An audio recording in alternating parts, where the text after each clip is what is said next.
and welcome to part 2 of 90who10's episode deep dive into my dad.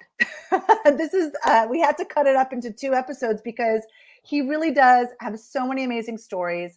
I'm Jessica Entner, and my co-host is Dan Eisenstein.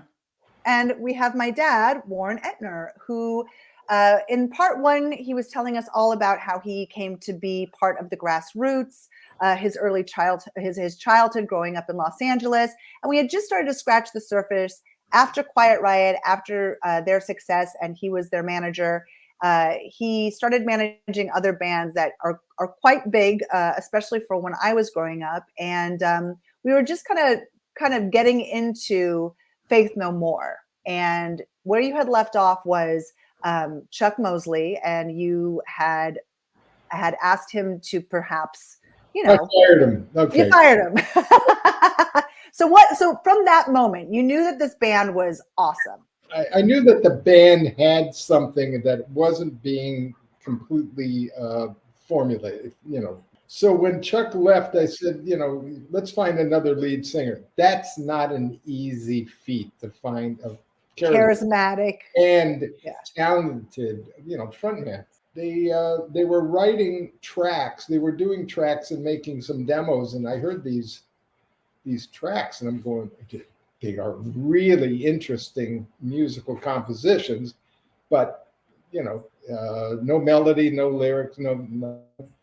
And they said they were going to find a guy, and quickly they came back and they said, we found the guy. I go, oh, that's very quick that you found the guy. Well, he's in another band, but he says he will do both bands. I said, have him put some melodies and lyrics to these tracks, to a couple of these tracks. Let's see if he can do that. Well, they sent me the thing, and that's when I said, I'm getting on a plane, because they were phenomenal. And I go up there and I meet this young guy, Mike Patton. He's in another band called Mr. Bungle. And we go into their little rehearsal room that was maybe 8 by 10. Not much room there besides a couple of amps and drums. And it was so tight in there. So I said, let me hear how you guys are coming along. And they start playing, and I said, I can't hear any vocals. I said, Mike, sing into my ear. And he literally sang into my ear. And I remember thinking, holy shit, this guy is incredible. He was kind of subdued. And I said, okay, this is great. Why don't you come to LA and we'll do a gig, and we'll make sure that the label's all behind it and all that kind of stuff. So they come to LA and we're doing the gig. And I said, Mike, when you're on stage, do you move or do you just stand there? I regret ever saying that. When they did this gig, he was all over the place, and I'd never seen. He was phenomenal, and everybody got very excited about it. So how old was he? 20, 21? Yeah, 21. Babies. They finished the record, and the trouble with being on a label that's affiliated with a major is you really don't get the best attention from the major label. And Warner Brothers, was not known, except for Van Halen, really being in the hard-hitting, off-the-wall, alternative music. It was not their cup of tea. So we were touring the U.S. and so forth, and then they were distributed by London Records outside of the U.S. And I had brought them over to Britain before with Chuck Mosley, and I said, you guys, there's a new lead singer. You've got to give this band a shot over there. And we went over and we did a UK tour, maybe some in Europe as well. And the label was just, it was a perfect home for them. The people at the label just loved the band. And it proceeded to, over the course of their career, to be 10 times bigger in the UK and Europe than they were in the US. It was sellouts everywhere they went and so forth. And one of the things that helped us here in the US was that literally, I've got to thank Axl Rose, who really kind of was touting this band as they are my favorite band, blah, blah, blah, blah, blah. And there was a connection with Metallica as well. And Metallica took us on tour. And when they saw keyboards up there, with Faith No More, they were whoa, spitting on the band, all that kind of stuff. And those same kids became some of the biggest fans of Faith No More down the line. But it was a strange mixture of. It was because I feel like that album, because that was a quintessential album, I think, for both Dan and I in the age that we were. I mean, that album, Epic, came out in 1990, 89, 90. And I was a freshman in high school when it really hit, when Epic became like the song. MTV was playing the video all the time. But it really was where people didn't quite know where to classify Faith No More because of the fact that you had this amazing vocalist, but he was also rapping essentially during some of the songs. Rap back. Yeah. I remember that. It was definitely the beginnings of where rock started moving away from that glam hair rock and kind of living in between grunge and hip hop. Rage Against the Machine was another band that you took on, which we'll get to. But Epic was such a big song. I mean, such a big song. Huge. I can sing the whole thing right now. You couldn't pigeonhole what Faith No More really was. They weren't in any one specific genre. And I feel like in similarity, sorry, I'm such a music nerd and you know this about me, Dad, but in similarity to almost Queen. Like nobody knew how to classify Queen. They were like this operatic rock band with this vocalist who strutted around the stage, and they obviously are very different kinds of music, but you couldn't pigeonhole them. And there's not a lot of bands that were that big that pushed those boundaries. Because I think they were one of the first bands that had fans that weren't just rockers. System of a Down, that era of bands, and Deftones, they really looked up to Faith No More. They were, that was such an influential band to them, of bending things where it's hard rock, it's a little where you can't put a real label on it. As the band got more exposure in the US and became much bigger, because they were a huge worldwide success. I know that they were huge in Europe, they were huge in Australia, really big in Japan. And part of like your niche became breaking bands overseas. And do you think that had a lot to do with your career and like all the bands you started to manage after? Because I wanted to see the world. Again, there were a couple of things I learned from being in the grassroots.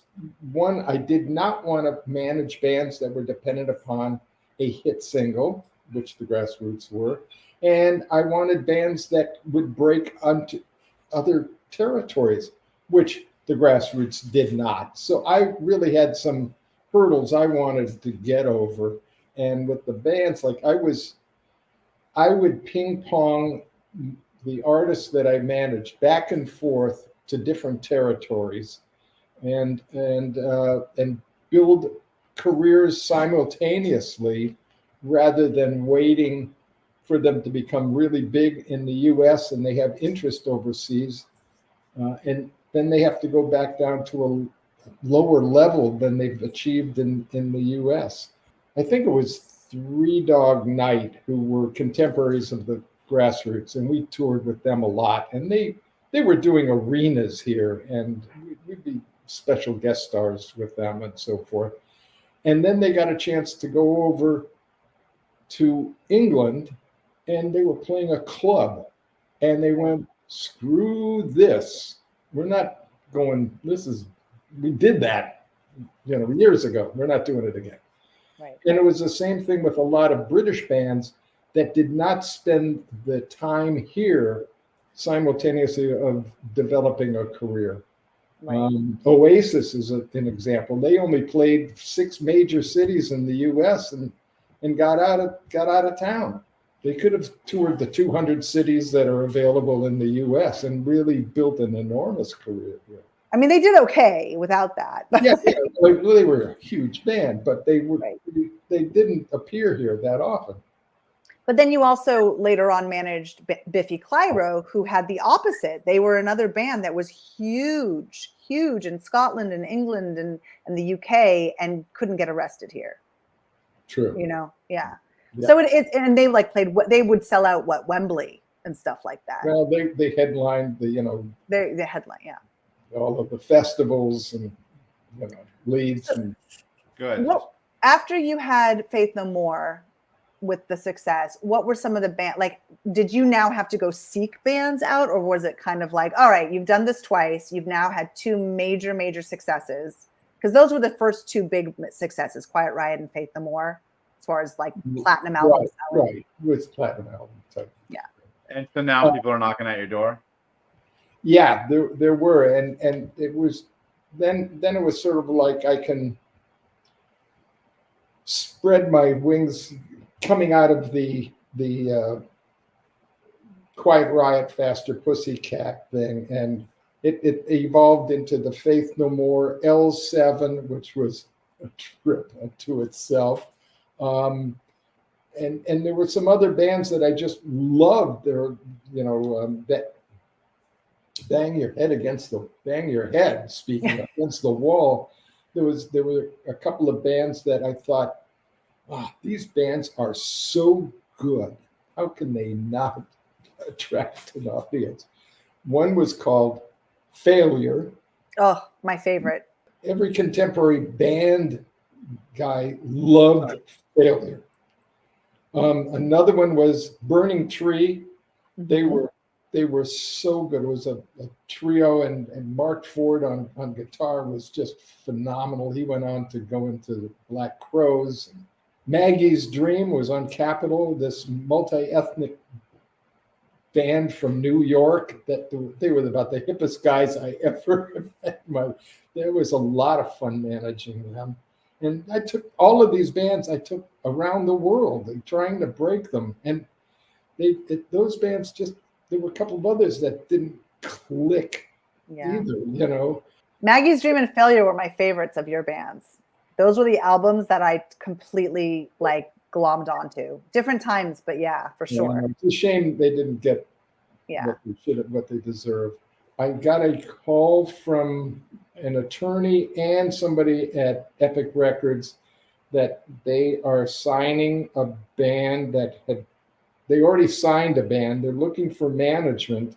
They'd like to throw my hat in the ring. And there's a lot of managers that are pursuing them. So if I'm interested, I better, set things up and meet these guys and see what's going. What's the name of the band? She goes, Rage Against the Machine. I go, that's a mouthful. So I met with the guys and a couple of meetings and whatever, hanging for a while. And then I went to a gig of theirs, and that's what did it. I saw every young guy in this club knowing every lyric. And I'm going, wait a minute. They haven't heard a record yet. They've just been going to shows that Rage has been doing around town. And they've developed this following where these avid fans that know every lyric, they're singing along with them. I'm going, this band can touch a nerve. I became their manager and started, bringing them over to. I remember the first time I brought them over to London, and a couple of friends of mine from a different label. I brought them to the show, and this one guy I really respected, he turned to me and he said, "Phew, this is the best band live I have seen since Led Zeppelin." Wow. And this guy has seen everybody, and I just went, okay. And then another guy that was the head of the label going, he was the head of Sony Records in the UK, who I knew, and he goes, "Don't let the label screw this one up. He said, don't do a video. This band, it's got to keep its mystique." I mean, he gave some interesting tips about almost sort of anti-label kind of, philosophy. It's interesting though, because you did there's this great diagram that's going around the social media, and I think I sent it to you, and it's this little Venn diagram about all the 90s bands, and no joke, every single band you managed is on this diagram minus 2. So you've got L7, Rage Against the Machine, Deftones, Not a Surf is on there too, which I thought was great. Did I say Faith No More? And Faith No More. And it has this diagram of where they sit in the 90s pod, and it's angry rock, sad rock, and it's hilarious. And I'm going, my dad managed all the angry ones. So what was that like? Because it wasn't that you were just managing these amazing rock bands that had, great songs, but they also were very socially and politically kind of very forward facing with that. L7, I do want to touch on, because that was one of the most hardcore female rock bands of that era. I mean, Davina was known for taking out her tampon and throwing it into the crowd live on stage. I mean, can you imagine if that happened now? But it was, although people are throwing really weird things on stage lately. Anyway, I digress. On stage now. I'm like, yeah, exactly. Wait till some of these girls start throwing their tampons out at the crowd. Anyway, it was an interesting time because it was early 90s. There was a lot of social stuff going on like there is now.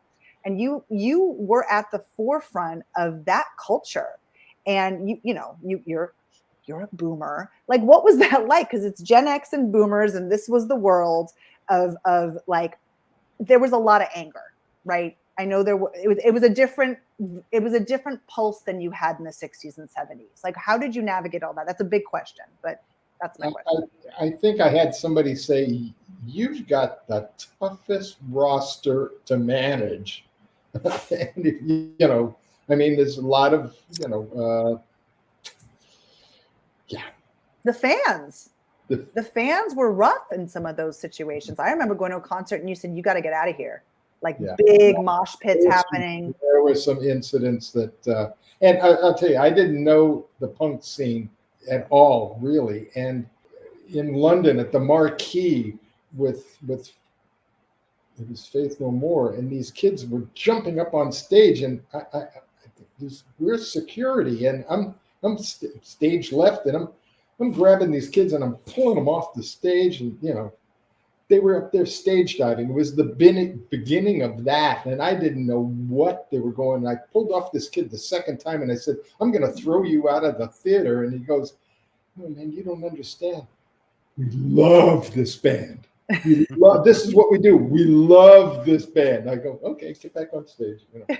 But I was learning about a whole different scene than I was kind of used to, So I was taken aback by a lot of the stuff that was going on. But going from basically having a band like Quiet Riot, who at the time you could kind of put in that glam rock Sunset Strip category, Motley Crue, Poison, and that, which was, when you look back, it was sex, drugs, and rock and roll. That's one lane, and now you're in these educated, politically driven bands that are fuck the establishment.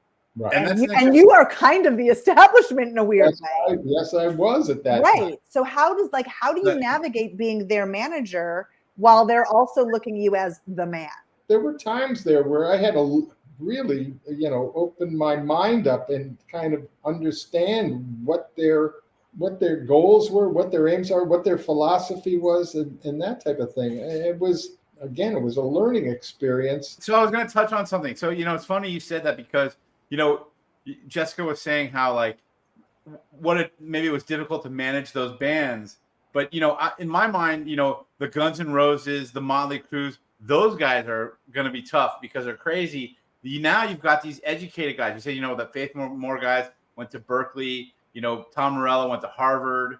These guys are educated, but they have an agenda that you've got to deal with.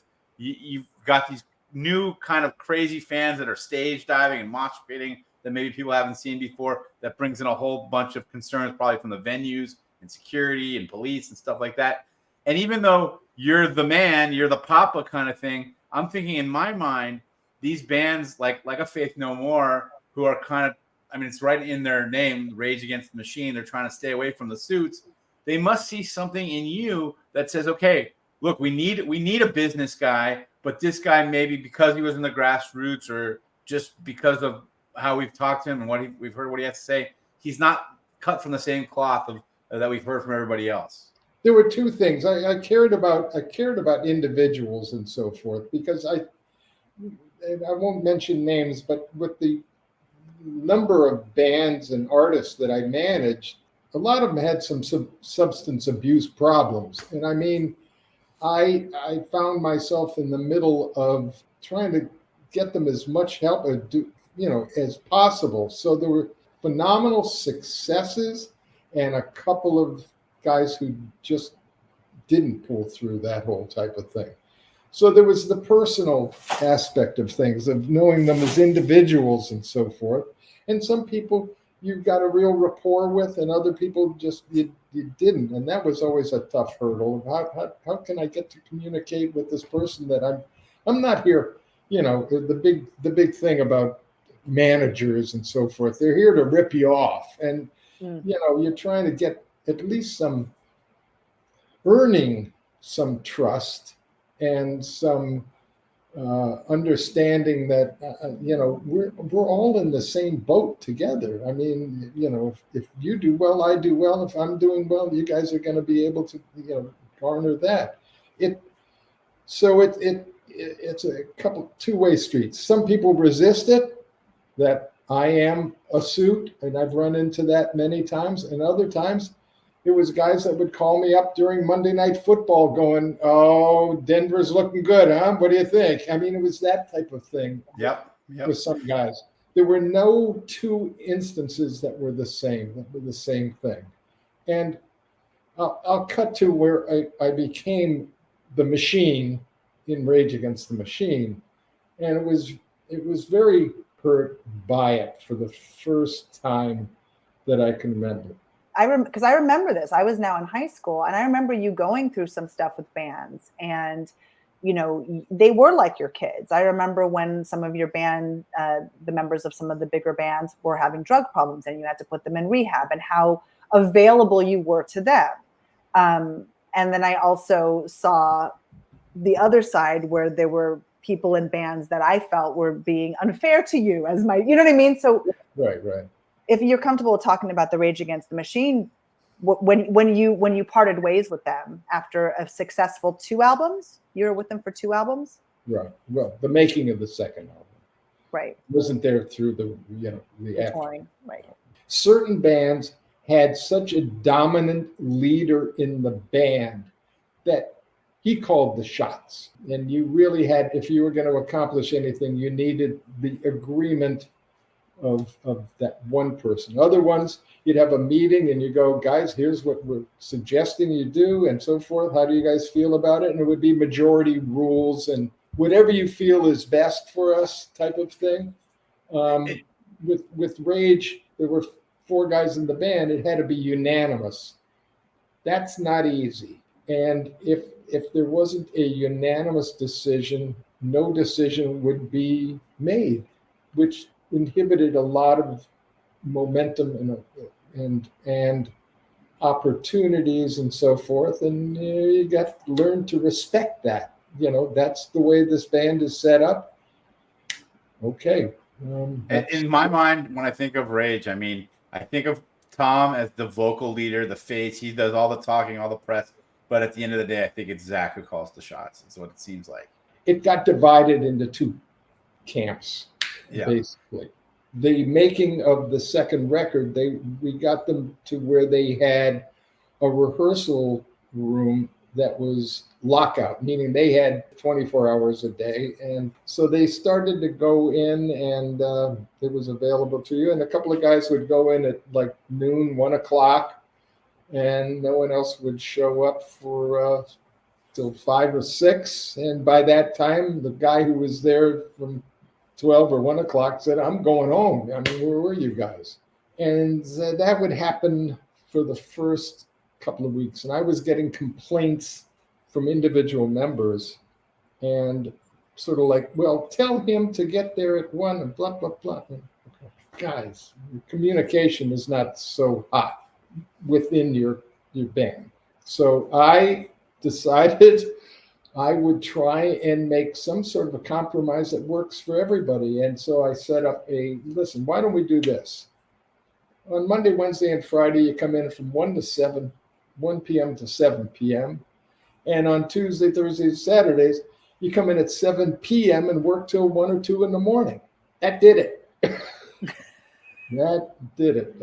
I overstepped my boundary, and in their eyes. And it became a difficult situation with 1 or 2 of the people, and the other guys just, what can we do, type of thing. And I got fired, and that hurt because I thought I was really representing them to the level which they wanted to be heard, to record company, to the agent, to promoters, and so forth and so on across the board. I was trying to be their voice in the business world, and that one hurt because I thought the band was absolutely phenomenal. They were, I thought, the greatest live band of its decade. I mean, they are. I can honestly say, being in my 40s now, they are definitely one of the voices of my generation. Totally. I mean, they're up there with Nirvana. With my show on AMP, there's a lot of younger audiences that are like, this is my favorite band. And I remember that era, and I remember that it really hit you hard. And then simultaneously, you were also managing the Deftones. No. Right? Not yet? Okay. No, as soon as the industry found out I was fired, I got a call from Maverick Records that the Deftones were just signed to, and Guy Oseary called me and said, I got a band for you. I heard you got your wage is gone. Some time to. And so I met those guys up in Sacramento and put that one together. And you know what I love about that, Warren, too? Is, 2 things. First of all, we're talking about your career, and up until this point, we're talking about all the successes. And in every career, in every life, there's setbacks. And so, I appreciate you sharing that story so honestly and openly. And then it's great, instead of that, you could see where, he's lost his band. Maybe we don't want to go with him. It's awesome that you've had these relationships where somebody like a Guy Oseary says, all right, now he's free. Now we can put a little more on his plate. No, I was fortunate with that. I feel pretty good about the point. I had like Maggie's Dream. It's one on Capitol Records. The president of Capitol Records was a guy by the name of Hale Milgram. And I met him when I had Faster Pussycat on Elektra Records. I hope this is not too businessy for. No, it's fine. It's good.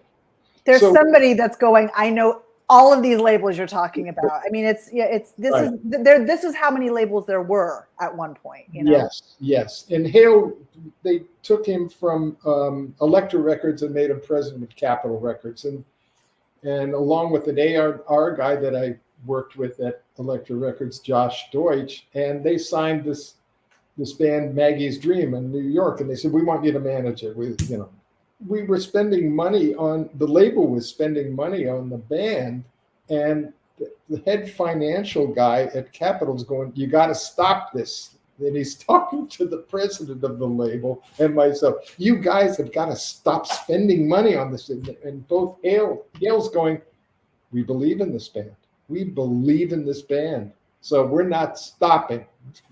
And it was such a great feeling to have that kind of commitment from the number one guy who was a real music guy. Hale Milgram was number one. He was a deadhead for years. Still, I mean, still is.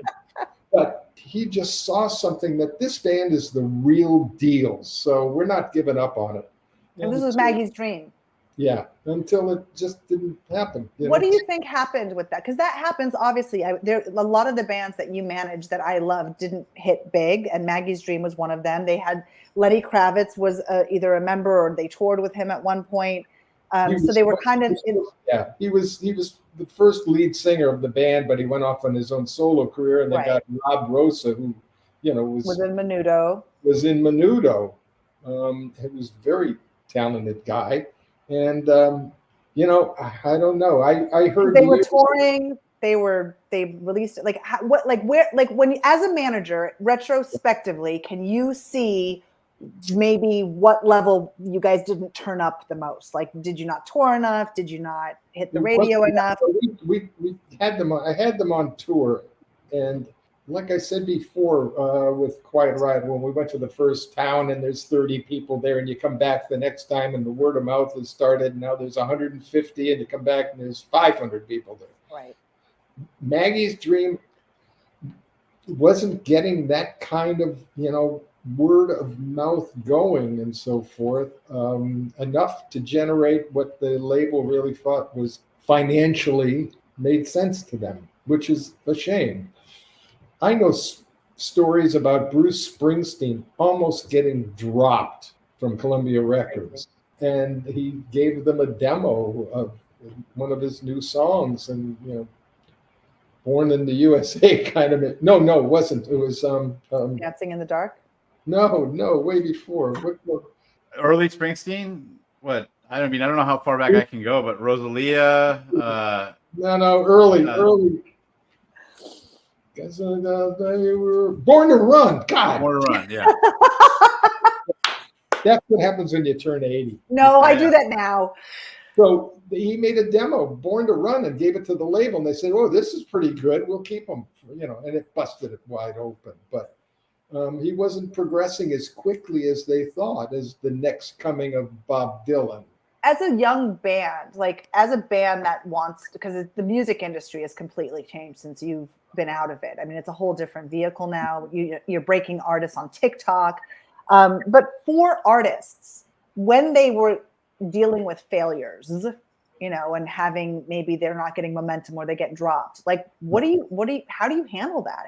First of all, I remember an old truism, really, of all of this music is put into this sieve, and like an hourglass, and just there's thousands of talented people, and one by one drops out. These opportunities drop out, and I mean, it's a competitive quagmire you got to get through, and you need luck and you need timing, and then you need the talent to back it all up if you get those breaks to make a career out of it.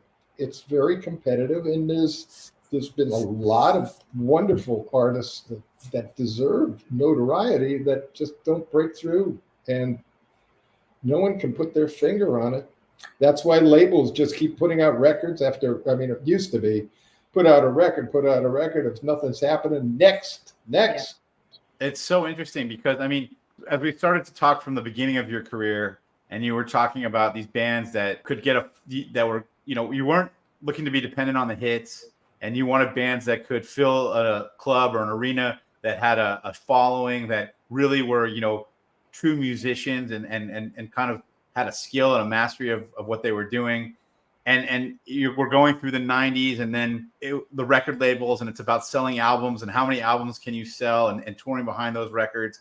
We've had a period that's kind of come and gone of streaming. Now it's about, a single and downloads and streaming.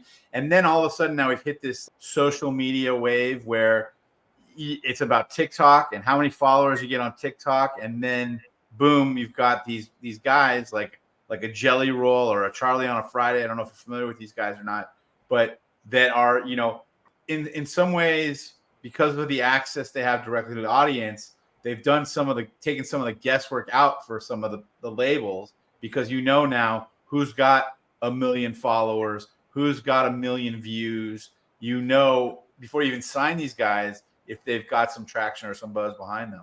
It's a whole different game now. Getting signed is like, you don't even need to be signed anymore. But if you have a fan base, and that's that's what's so interesting, because I think, if we can have a quick conversation about this, when you were a manager, it was really fueled by the labels and what they were putting into these bands and how they could promote these bands. And that part of it, now that's on the artist. Like, you want to get out there, that's on you. You got to brand yourself. You got to make connections. You got to start hawking YouTube and TikTok and Instagram. And I know that's changed so much since you've been, this part of the business you aren't as familiar with as we might be. But all of that at one point was so dependent on the label doing it for you.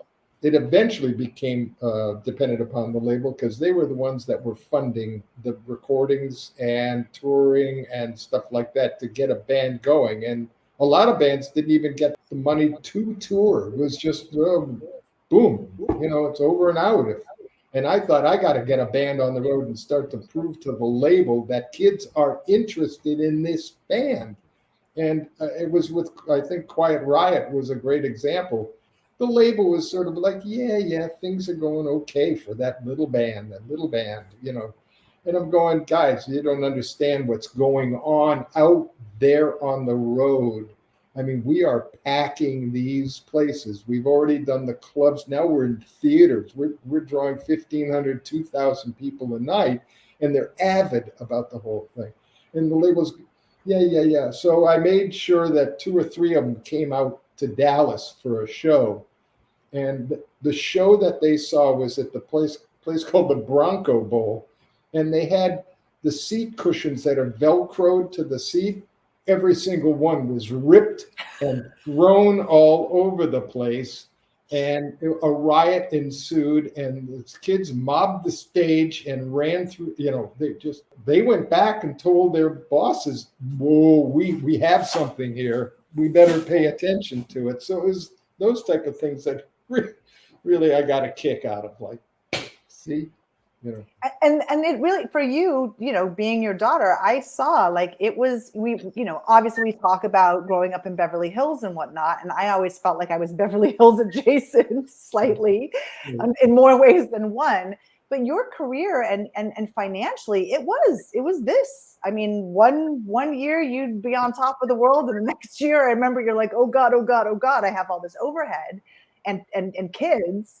I think people have a preconception of what it looks like from the inside. And of course, there's always going to be these heads of labels and these big rock stars that are making tons and tons of money. But when you are in the peripheral, the background of helping to make these careers happen, it's not like you're making, I mean, a lot of it is a lottery, or it's a risk. You're like, I believe in this band. I know I can do this. I can get them out there, and I can make them that, like what you did with Quiet Riot. They don't always just get handed to you. No.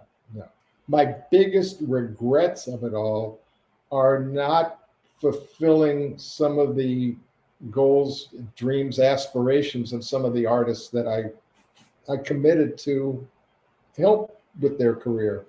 And they were deservedly, they deserved at least a fair shot out there.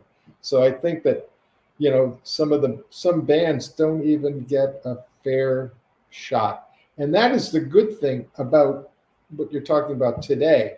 There are different means of getting to the public. Mm-hmm. You don't get it in the same numbers a hit song will do on the radio, but I know that labels nowadays look at how many followers do they have. I mean, that's the criteria that they're looking for all the time. Or if it goes viral. There's a great artist right now out of France called Jane, and there's this song that has gone viral all over TikTok. Right. The irony is the song is actually about Miriam Makeba from South Africa. Right. And people are sampling and doing this little dance, but they have no idea that the song is about this prolific human rights artist, you know? So it's almost like yeah, it's great. You're getting exposed to this, but people are also, it's so disposable. So it's like this, it's like twofold, you know, it's very interesting. It's a weird time. I want to jump in here for 1 second. I think you touched on something really important, Warren, is that now, even though things have changed so much in the music industry, there is an opportunity for people, if they want, to directly reach the audience themselves through these social media platforms. They don't need to wait for a label or a manager or a whatever. If they feel they have a talent, they can put something together. They want to get on with just their guitar and sing, and it's good. It's gonna be received. So I think that's a really important point. As we're going into almost a full hour here, I wanted to wrap up on a couple things. First of all, I know you love to play golf. I know you're a grandfather, but I just want to talk about how you spend your time now. What else are you passionate about? Do you pick up the guitar from time to time? How do you spend your days? Working on my short game. No. I like it. I am so lucky. I have a close group of friends that we just, that are solid. And the best part are my daughters, Jessica and Lauren, and my two grandsons, which I get the biggest kick out of. And the lady in my life, Martha, is just phenomenal. I think one of the nicest things that Jessica and Lauren said to me after meeting Martha was, Hey, Dad, don't fuck this one up. That's awesome. It's just, so besides that, I have been involved, both Martha and I, with a nonprofit organization that is in conjunction with UCLA Medical Center. It's called Operation MEND, MEND, and they look after wounded warriors, and they get, in conjunction with UCLA doctors over there, reconstructive surgery. They deal with PTSD platforms for the soldier and their families. So we're buddies, so that when these guys and their families come into town, we will host them while they're here and show them LA and give them sort of a respite from the hard things that they're going through. Great. For a while, I was working in the office there. I was doing interning. I was filing. I was answering phones. That's awesome. It's such a great organization, Operation MEND. Do you pick up the guitar from time to time? Time to time, with a lot of time in between. All right. Yep. And then this is what I want to end on. It's a 2-part question. Yeah. What would your advice be to an artist starting out today? And what would your advice be to somebody who wanted to get into management or the music business side of things? I was going to be like, find another love of your life to go. That's good. Because it's, the odds are you're going up a big mountain. But if you love it and you have the passion for it, there's no reason why you shouldn't. For an artist, nowadays, you can make your record in your bedroom. That's what's incredible. Back when we were doing it all, you had to go in a recording studio at $130 an hour for studio time. It's very expensive. So now you can do this in your home. I'm being facetious, but yeah, you can do it in your bedroom, and you can use these means of that. All of the different methods, whether it's TikTok or any of the other social media things, to start exposing your music to, and hopefully you continue to gain an audience. You have to be, nowadays, an artist has to be proactive. There's no way that you can sit back and wait for a label to do it for you or a manager to do it for you. So the onus is on the artist. And that's something that's changed both for the better and for making things sometimes very difficult to get a foothold. Somebody starting off in management, so many managers that Paul McGuinness, who managed U2 for years, he rented the van and said, I'll take you guys around. That's how like I was driving a motor home for Quiet Riot. You just jump in any way you can for an artist that you love and you believe in, and you stick with it, and you do everything that you can, meaning representing them to promoters, to changing the tire on the van. It's just all those type of things. I also used to tell artists that I was managing, I said, listen, if it doesn't work out here, if your dreams as a musician and songwriter doesn't work out, and you love music, keep your eyes and ears open for all of these peripheral types of careers, that whether it's a recording engineer or a producer or doing design for artwork and so forth, because there were a couple of guys I had that were terrific artists and so forth that designed other people's album covers and things, just to keep your eyes open. Yeah. Because there might be a pivot in there for sure. Yeah, right. And it seems, and that's funny. I think that's kind of the crux of your career, was that you pivoted. You're going to UCLA Film School. You have an opportunity to record, and you join this band. Things start to slow down. You're now a manager. It's just you. That's kind of the Warren Entner story. Is, if that's what I've taken away, is life's gonna throw you some curveballs, and you've got to be ready to adjust and pivot. Yeah. And I can't thank you enough for your time, Warren. You're such a great guy. You're somebody that I love. Listen, Dan, I've known you since you were a freshman in high school. That's right. Yeah. And I feel privileged that you invited me on this podcast. I've never done anything like this, really, and in this kind of depth, and I'm glad you had an old fart come out and start talking about his past. I have a feeling we'll have you again, Dad. You have so many stories. We didn't even scratch the surface. We just gave them a little roadmap of who you are. But we'll have you come back. This is our first season of doing this, so I like to get into like your danger stories. Yeah, maybe we'll do a show without Jessica. You and me, Warren. We can talk about the single days out on the road. Oh, stop. But I would like to tell the audience, if you guys are watching this, if you are listening to this, I do have a show on AMP, and my dad is also on AMP. And from time to time, he pops up with me and plays music and tells more stories, or I just swear at him and talk about pot. It's one of those things. But I love you, and I'm so thankful for you, and that you've come on here and thank you, and I love you both. And where do I start my own podcast? Talk to Dan Z. Dan Z, he'll set you up. You can get all your old guys on there. All right. Go ahead, Jessica. Talk us out. All right. Well, thank you guys for joining us. You have been listening and or watching 90who10 with your co-host Jessica Entner and Dan Eisenstein. And today we had Warren Entner, my wonderful father. This was the end of part 2. I am sure we're going to have him back. But we thank you for listening and going on this little journey with us. Until next time, we'll see you soon.